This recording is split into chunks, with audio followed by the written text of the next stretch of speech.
राम नाम पर देश में सियासत जोरों पर है। बीजेपी पर लगातार हमलावर है विपक्ष।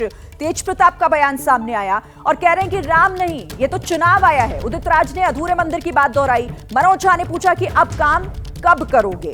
तो राम नाम पर सियासत अब भी जारी है। बीजेपी पर लगातार विपक्ष हमलावर है और फिर से इसे चुनाव से जोड़ रहा है। तेज प्रताप का बयान जो कह रहे हैं कि राम नहीं, ये तो चुनाव आया है। और देखिए वो ट्वीट भी हम आपको दिखा रहे हैं तेज प्रताप यादव का, जिसमें उन्होंने इस पर सवाल खड़े कर दिए कि राम नहीं आ रहे, चुनाव आ रहे हैं। और इसीलिए इस पर अब यहां सियासत भी शुरू हो गई है, क्योंकि प्रभु राम की प्राण प्रतिष्ठा पर नेताओं के अलग अलग बयान सामने आ रहे हैं। जेडीयू हो या कांग्रेस या फिर लेफ्ट पार्टी, राम मंदिर को लेकर हर कोई बीजेपी को घेरता हुआ दिखाई दे रहा है। सुनवाते हैं आपको। आपने तो इसको बीजेपी आरएसएस का इवेंट बना दिया। जिस राम में आपने प्राण प्रतिष्ठा की है ना, अगर यहां भी आपके प्रतिष्ठित हुए हैं और आपके लोगों में आज वही राम कहेंगे अब हो गया, काम कब करोगे। राम को भी राजनीति का मोहरा बना दिया। मोदी में ज्यादा था, राम में तो गायब था एक तरह से Ayodhya. But as against the Mahatma's concept, Modi and BJP RSS always supporting Manudharma. तो अलग अलग बयानबाजियां आपने सुन ली और अब इस पर बात कर लेते हैं अपने सहयोगी रविकांत से। रविकांत, देखिए तेज प्रताप यादव का ये बयान कि राम नहीं, ये तो चुनाव आ रहे हैं, क्या मायने इसके, जल्दी से 1 मिनट में बताइएगा हमारे दर्शकों को। रविकांत, ये बात कर रहे थे सज्जन और बता रहे हैं कि दर्शन नहीं हो पाया है और अब घर लौटना पड़ेगा, तो रो रहे थे। क्या हुआ, क्यों रो रहे थे? रो रहे थे, इतने भावुक हो गए हम कि ऐसे उनका फोटो निकला श्री राम जी का। मैंने भावुक होकर रोने लगा सोच करके, अरे प्रभु 16 साल से मैं यहाँ जल चढ़ा रहा था लगातार और आज इनका दर्शन हुआ है। तो जाकर के मंदिर में दर्शन क्यों नहीं कर पाए? तो बहुत भीड़ है वहाँ, रोक दिए। जाना है अब रोक दिए, नहीं जा पाए। आप लोगों का दर्शन हो गया? जी, मैं आकर लोकल हूँ, मैंने पहले रविकांत, दर्शन ये भी किया। बड़ी अभी के लिए हम लोकल्स को हिदायत दी गई थी कि चुनौती इस वक्त है, क्योंकि सभी चाहते हैं कि जल्द से जल्द भगवान श्री राम के वो दर्शन कर लें। इस पर मैं आगे आपसे बात करूंगी, लेकिन जरा इस पर बात कर लेते हैं कि कैसे राम के नाम पर अभी भी सियासत हो रही है। और मेरा सवाल उसी से जुड़ा हुआ था कि इसके मायने इस समय पर क्या, कि राम नहीं आए हैं, ये तो चुनाव आ रहे हैं। तेज प्रताप कह रहे हैं। देखिए, अब ये हो गया है कि चुनाव को लेकर के इसको जोड़ा जा रहा है और ये कहा जा रहा है कि राम नहीं आए हैं, चुनाव आया है। ये बहुत सारे लोग बोल रहे हैं विपक्ष के। सर, अपॉर्चुनिटी तो कांग्रेस के पास भी 70 साल तक कांग्रेस थी। कांग्रेस को अगर ये वोट बैंक दिखता है तो कांग्रेस ने ये अपॉर्चुनिटी क्यों नहीं ली? वो मंदिर बना देते, वो वोट ले लेते इसके नाम पे, अगर वो ऐसा कांग्रेस बोल रही है तो सर हमको तो ऐसा नहीं लगता है कि सिर्फ वोट के लिए है, क्योंकि बीजेपी ने अपने पहले मैनिफेस्टो में कब से कहती आ रही है उस बात को लेकर के।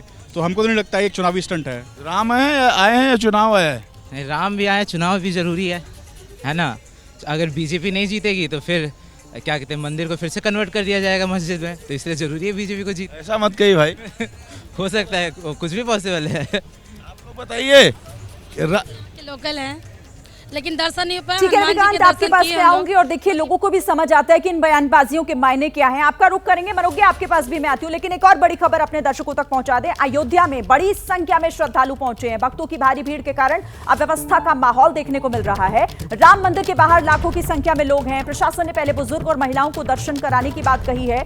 कई जिलों की पुलिस को भी जो है वो बुलाया गया है और लोगों से अपील की जा रही है आज भारी भीड़ को देखते हुए ना जाएं। उत्तर प्रदेश पुलिस की तरफ से ये कहा गया है। आप जरा इन तस्वीरों को अब आप देख लीजिए, आपको समझ आएगा कि कैसे अव्यवस्था इस वक्त देखने को मिल रही है, क्योंकि जैसे ही आम लोगों के लिए खुला है मंदिर, बड़ी संख्या में लोगों का हुजूम वहां पर उमड़ पड़ा है और ऐसे में अब थोड़ी बहुत दिक्कतें भी आ रही हैं। हालांकि प्रशासन जरूर कंट्रोल करने की कोशिश कर रहा है। ताजा हालात क्या है मनोज्ञा, जल्दी से बताएं हमारे दर्शकों को।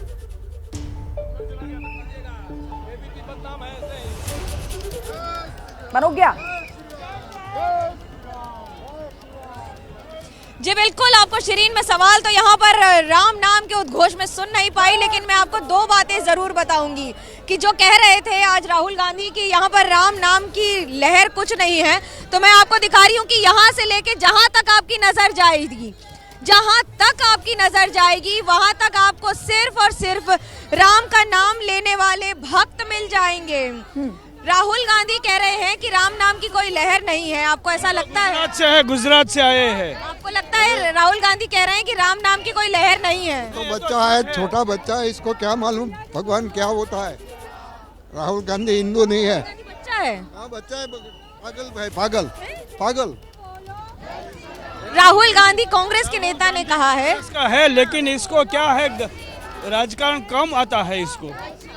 देखिए ये आपको मैं अब तस्वीर जो दिखा रही हूँ और जो ये कतार दिखा रही हूँ, मैं सूरज दास से कहूंगी आपको कतार दिखाएं कि जहां तक नजर जाएगी वहां तक आपको सिर्फ और सिर्फ भक्तों की ही छवि नजर आएगी।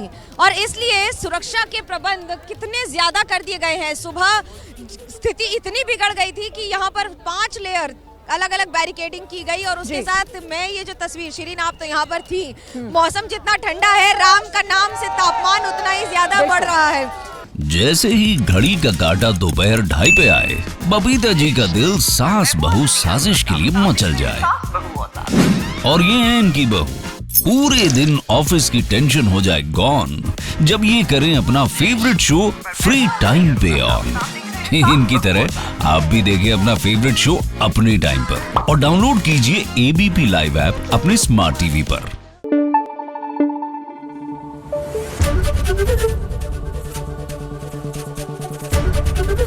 ABP न्यूज आपको रखे आगे।